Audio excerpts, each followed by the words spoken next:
समुद्र के बीचों बीच एक हेलीकॉप्टर और 3 मोटरबोट्स तेजी से एक क्रैश साइट की ओर बढ़ रही होती हैं। पता चलता है कि एक NASA का कैप्सूल दुर्घटनाग्रस्त हो गया है और उसमें सवार एस्ट्रोनॉट सैम को बचाना है। रेस्क्यू टीम उसे बाहर निकालती है, एक बोट पर रखती है और तुरंत अस्पताल की ओर रवाना हो जाती है। कुछ समय बाद सैम होश में आती है, लेकिन उसे बहुत जोर के चक्कर आ रहे होते हैं। जब वो कमरे के चारों ओर नजर डालती है तो उसकी आंखें फैल जाती हैं। एक पेन हवा में तैर रहा होता है। वो उसे छूने ही वाली होती है कि तभी कुछ डॉक्टर कमरे में आ जाते हैं। पल भर में पेन वापस ट्रे पर गिर जाता है। सैम हैरान रह जाती है और तभी अचानक उसे उल्टी हो जाती है। डॉक्टर उसे शांत करते हैं और कहते हैं कि ये सब नॉर्मल रिएक्शन है। डॉक्टर सैम से कुछ मेंटल हेल्थ से जुड़े सवाल पूछते हैं। जब सैम उन्हें पेन के बारे में बताती है तो डॉक्टर मुस्कुराकर कहते हैं कि एंटी ग्रेविटी जैसी हेलुसिनेशन भी आम होती है। जब कोई अंतरिक्ष मिशन से लौटता है, उसका हाथ सूजा हुआ था लेकिन टूटा नहीं था, शायद लैंडिंग के दौरान चोट लगी हो।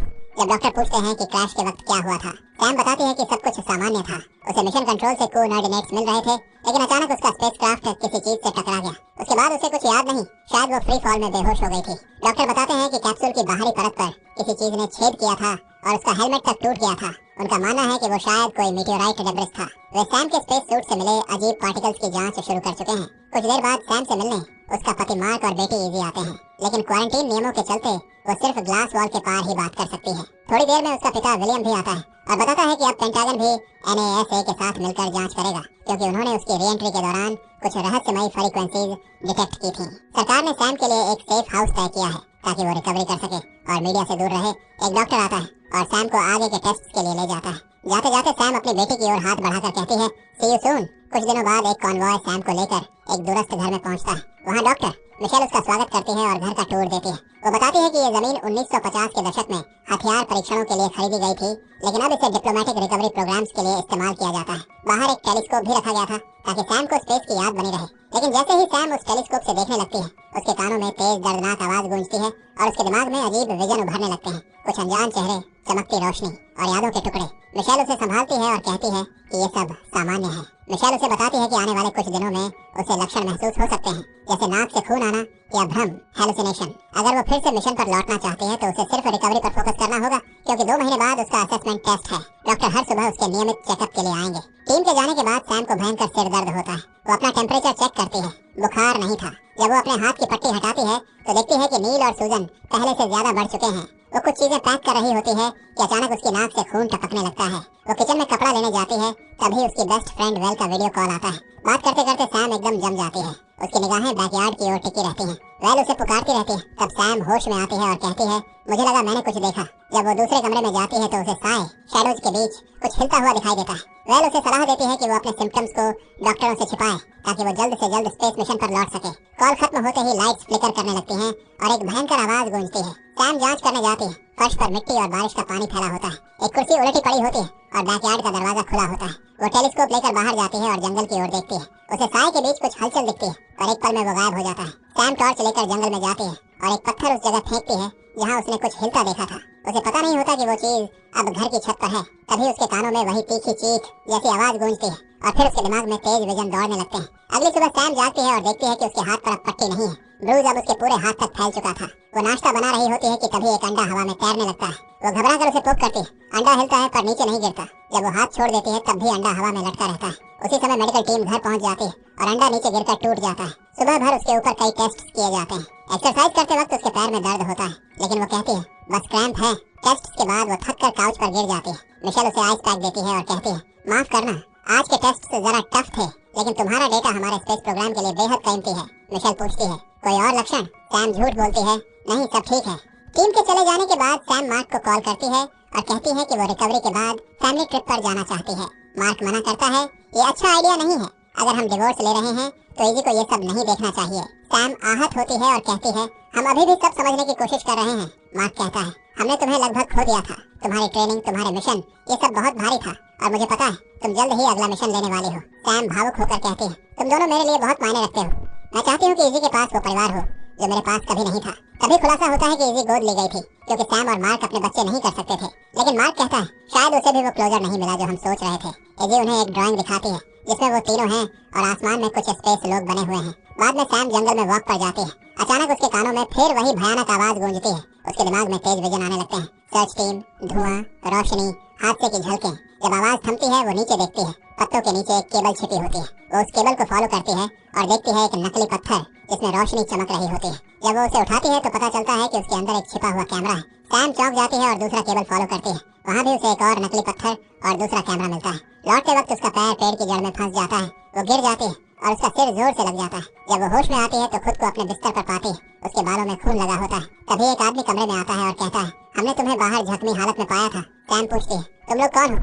तब पता चलता है कि वो विलियम है। वो कहता है, जब मैं यहाँ आया और घर खाली देखा तो मैंने सर्च टीम को बुलाया। तुम्हें आराम करना चाहिए था। सैम गुस्से में पूछती है, ये कैमरे क्या है? विलियम जवाब देता है, मैंने NSA को इस घर की सारी बातें नहीं बताई क्योंकि मुझे नहीं लगा था कि तुम इतनी गहराई तक जाओगे। वो उसे नीचे ले जाता है। फर्नीचर के पीछे छिपा हुआ एक गुप्त दरवाजा खोलता है और कहता है, ये एक सेफ हाउस है। वो दोनों सीढ़ियों से नीचे उतरते हैं जहाँ एक बड़ा भूमिगत क्षेत्र होता है, कई कमरे, रहने की जगह और एक सेंट्रल सिस्टम जो अपने पावर सोर्स से चलता है। विलियम कंप्यूटर ऑन करता है और बताता है कि घर के चारों ओर दर्जनों सिक्योरिटी कैमरे लगे हुए हैं। किसी भी इमरजेंसी में ये बिल्डिंग अपने आप लॉकडाउन मोड में चली जाती है। 3 परतों वाले हार्ड मटेरियल से सुरक्षित एक डिफेंस सिस्टम भी है।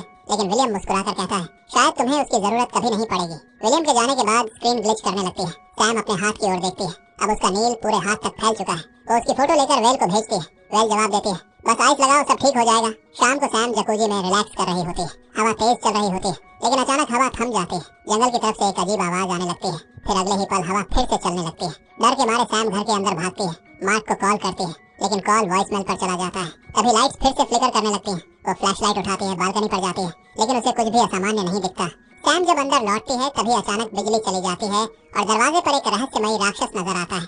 उसे समझने में एक पल लगता है कि उसने क्या देखा, और जब वह फिर से देखती है वे साए गायब हो चुके होते हैं। लाइट्स लौट आती हैं और सैम तय करती है कि उसे खुद जांच करनी चाहिए। फ्लैशलाइट लेकर वह दरवाजा खोलती है। बाहर टॉर्च मारकर चारों तरफ देखती है पर कुछ भी नहीं मिलता। डरकर वह वापस आकर दरवाजा लॉक कर देती है और अलार्म ऑन कर देती है। जैसे ही वह बेडरूम की तरफ बढ़ती है, घर का AI अनाउंस कर देता है, breach detected. Lockdown initiated metal panel ऊपर उठते हैं। सारे दरवाजे और खिड़कियां बंद हो जाती हैं और सैम अंदर से फंस जाती है। वह पावर स्विचों तक पसीने से भागती है और सब पर हाथ आजमाती है पर कुछ काम नहीं करता। एग्जिट दरवाजे नहीं खुलते। तभी किसी कमरे के हैंडल में कंपन आता है। फ्लैशलाइट डालते ही वह थम जाता है। थोड़ी हिम्मत कर वह धीरे धीरे दरवाजा खोलती है।